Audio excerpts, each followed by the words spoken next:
আমার বাবা নেশা করেন, খারাপ কাজে লিপ্ত থাকেন। এসব কারণে তার সাথে ইচ্ছায় বা অনিচ্ছায় খারাপ আচরণ করতে হয়। তার কোনো খারাপ কাজের জন্য যদি আমার খারাপ আচরণ করতে হয়, তাহলেও কি আমার গুনাহ হবে? বোন মেহরিমা, আপনার প্রশ্নের উত্তর হলো যে, বাবা যদি খারাপ কাজও করেন, আপনি সন্তান হিসেবে তার সাথে খারাপ আচরণ করতে পারেন না। আ আপনার ইচ্ছার বাইরে যদি এরকম হয়ে যায়, তাহলে সেক্ষেত্রে আপনি তওবা করবেন এবং পরবর্তীর জন্য সাবধান হবেন যে, সন্তান হিসেবে আপনি বাবার সাথে খারাপ আচরণ করতে পারেন না। তবে আপনি এই সমস্ত খারাপ আচরণ ছাড়া উম তাকে যদি এই সমস্ত কাজ থেকে বিরত রাখতে পারেন, সেটা নিজে বুঝিয়ে হোক, অন্য কারোর মাধ্যমে হোক, সেটা ডেফিনিটলি আপনার করা উচিত।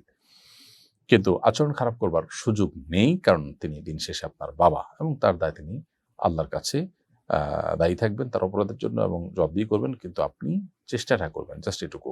আব্বুর সর্বসাকুল্য সম্পদ হলো ৪ কাঠা জমি। আমি যখন ছোট, তিনি সম্পূর্ণটা আমাকে লিখে দিয়েছেন। তখন আমার কোনো ভাই-বোন ছিল না। এখন আমরা ৪ ভাই-বোন। এই এখন সেই সম্পদটুকু আমার একার পক্ষে নেওয়া জায়েজ হবে কিনা? উত্তর হলো, দর্শক, আপনার বাবা যখন আপনাকে পুরোটা দিয়েছেন, তখন আপনার কোনো ভাই-বোন যেহেতু ছিলেন না, অতএব সন্তান হিসাবে আপনাকে তিনি কোনো ল্যান্ড বা কোনো কিছু গিফট করতেই পারেন। এটি মৌলিকভাবে নাজায়েজ কোনো কাজ নয়। তো যেহেতু গিফট করেছেন এবং আপনিও মালিক হয়ে গেছেন, তারপরে দুনিয়াতে ভাই-বোন এসেছেন।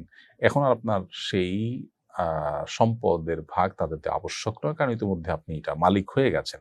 বৈধভাবে মালিকানা আপনার হয়ে যাওয়ার পর এটির ভাগ ভাই-বোনদেরকে দেওয়া আবশ্যক নয়। যদি ভাই-বোন অসহায় হয়, বাবার অন্য কোনো সম্পদ না থাকে, তাহলে এটা মানবিক কারণে আপনি তাদেরকে দেওয়া উত্তম, বাট আবশ্যক নয় আপনার জন্য।